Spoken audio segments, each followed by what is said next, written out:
오늘의 본문은 이 어제 말라기 선지자가 제사장들에 대한 고발을 마치고 이제는 유다 공동체 전반에 만연한 가정의 혼란스러운 문제를 이렇게 다루고 있습니다. 오늘 말씀에 따르면 말라기 선지자는 결혼이 바로 하나님 안에서 이루어지지 않고 있음을 고발하면서 특별히 이방인과의 통혼과 이혼의 문제를 다루고 있습니다. 오늘 함께 이 말씀을 살펴보면서 이 하늘을 마분하는 우리 또한 이 부분에서 말하고 있는 이방인의 통혼과 이혼의 문제, 이것이 정말 우리에게 어떤 실제적인 삶의 영적인 한 부분이 될 수 있기에 오늘 함께 이 말씀을 살펴보면서 우리도 우리 자신 한번 돌아보는 그런 시간이 되길 간절히 소원합니다. 먼저 오늘 말씀을 보면 이 말라기 선지자는 이방인과의 통혼의 문제에 대해서 지적을 합니다. 오늘 말씀 10절을 보면 이렇게 기록되어 있습니다.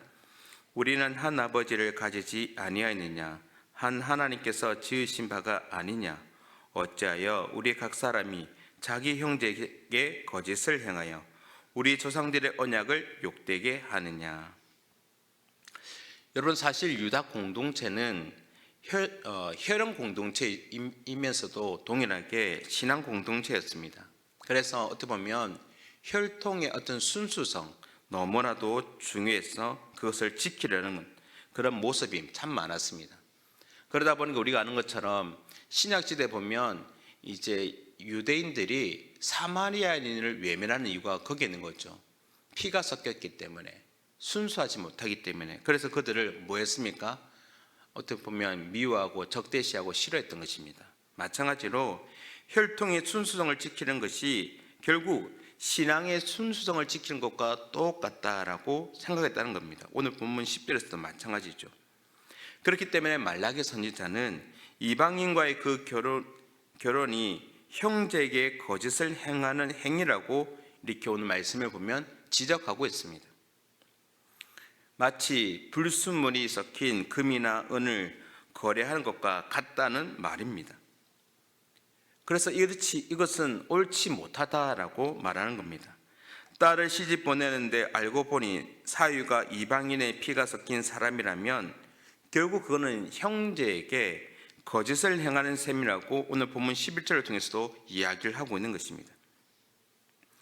그래서 이 말라기 선지자 시대에 가장 큰 문제는 혈통이 혼합되어 있고 더 나아가서는 신앙도 혼합되었다는 것입니다.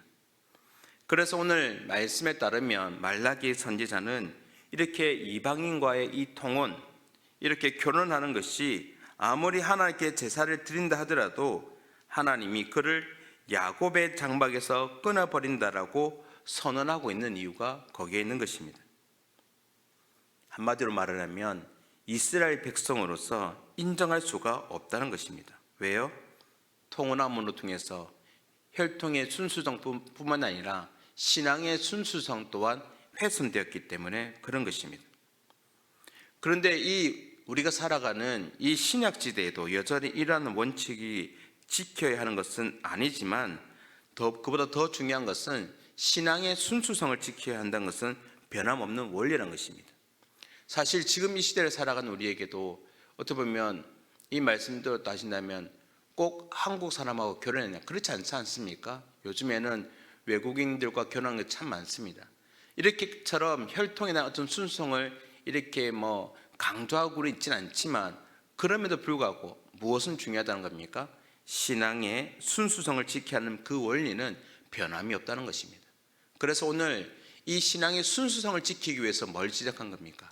이방인과의 통혼 문제를 지적한 것입니다. 그래서 이어지는 이 말라기 선지자는 이어지는 본문을 통해서 더 나아가서는 이렇게 이혼하는 하나님을 배신한 행위에 대한 부분도 지적하고 있습니다. 자, 오늘 본문 13절과 14절을 우리 한번 읽어보겠습니다. 본문 13절과 14절입니다. 읽겠습니다. 시작. 너희가 이런 일도 행하나니 곧 눈물과 울음과 탄식으로 여호와의 제단을 가리게 하는도다.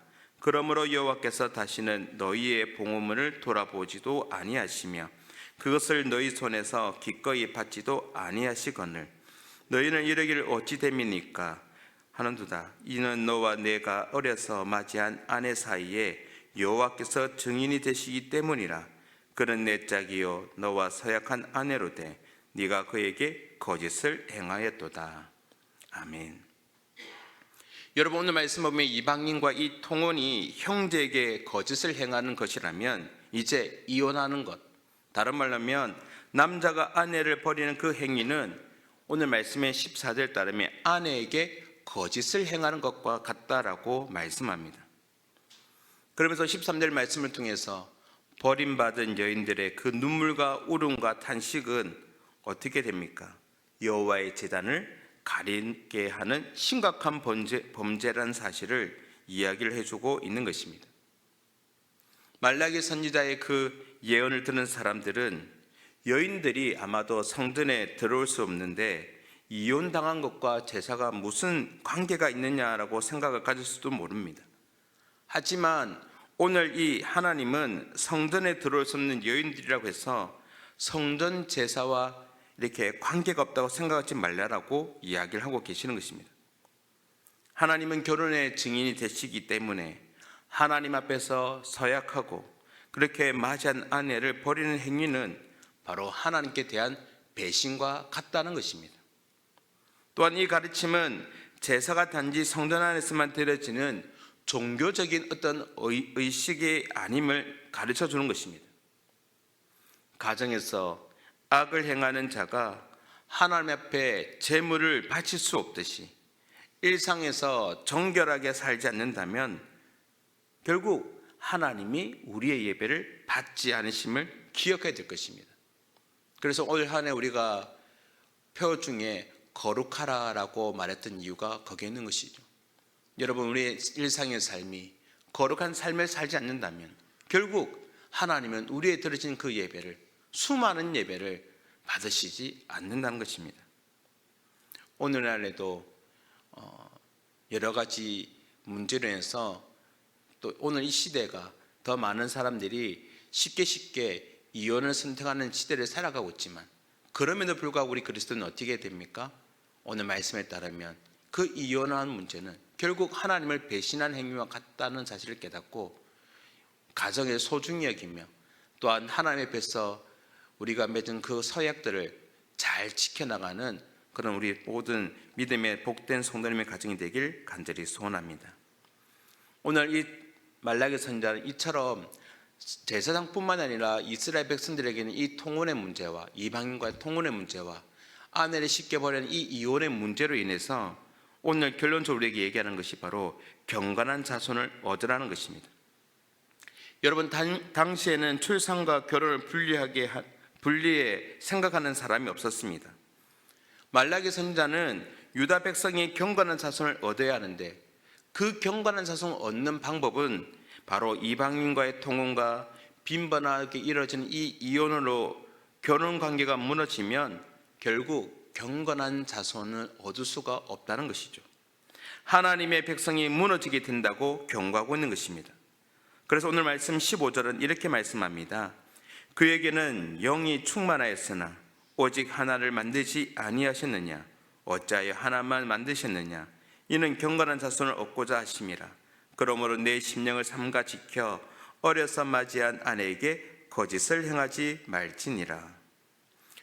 여러분, 하나님은 사람을 만드실 때 아담 한 명만이 아니라 많은 사람을 한꺼번에 만드실 수 있었다는 것을 밝힙니다. 그러나 하나님 그렇지 않으셨죠. 한 사람만 만드시고 그를 통해서 어떻게 하셨습니까? 세상에 많은 사람들이 퍼져나가게 하신 이유는 딱 하나입니다. 이유가 수많은 사람 한 번에 만들 수 있지만 그를 한 사람을 만드시고 그를 통해서 자손에 번성하게 하신 것은 바로 경건한 자손을 얻고자 하셨다는 것입니다. 즉 순수성을 위해서 그런 것입니다. 그러나 유다 백성은 오늘 본문에서 지적하는 것처럼 이방 민족과 통혼할 뿐만 아니라 쉽게 이혼하는 그런 문제들을 통하여서 거짓을 행함으로 어떻게 보면 경건한 자손을 얻는 결과 그 길이 멀어지고 있었다는 것입니다. 여러분, 결국 이렇게 되면 어떻게 되겠습니까? 순수한 혈통을 얻을 수 없고 신앙의 순수성을 잃어버리면 결국에는 망하게 되는 것입니다. 사랑하는 성도님 여러분, 물론 지금은 앞에서 말씀드린 이 어떤 혈통적 순수성과 신앙적인 순수성이 동일시되지는 않습니다. 하지만 우리는 여기서 신앙의 순수성에 대한 경고를 무시해서는 안 되는 것입니다. 경건한 가정에서 경건한 자녀들을 양육하는 것뿐만 아니라 이웃에게 복음을 전하는 것도 바로 경건한 백성을 얻는 길이라는 사실을 우리는 깨달아야 되는 것입니다. 그래서 올 한 해 우리는 거룩하다라고 말한 것이 아니라 그와 함께 전하라라고 외쳤던 것입니다. 이 과정에서 세상의 가치관이 혼합되거나 교회가 자꾸 분열되어 흩어진다면 결국 그 모든 행위는 하나님을 배신한 것과 똑같은 행위라는 사실을 우리는 기억해야 될 것입니다. 오늘 우리는 이 말씀을 통하여 신앙의 본질을 회복하고 유지하기 힘쓸 수 있는 그런 저와 여러분의 삶이 될 수 있기를 간절히 소원합니다. 오늘 이 말씀을 통해서 우리가 이 시대에 혈통의 순수성을 이런 부분이 아니라 신앙의 순수성을 강조하고 있는 이 말씀을 기억하며 우리에게 적용하며 오늘 또 하나님 앞에서 열심히 경건한 자손을 이어가는 그 일에 저와 여러분 모두가 함께 쓰임받는 그런 하루가 되길, 또 우리 남은 우리의 삶이 되길 주님의 이름으로 축원합니다.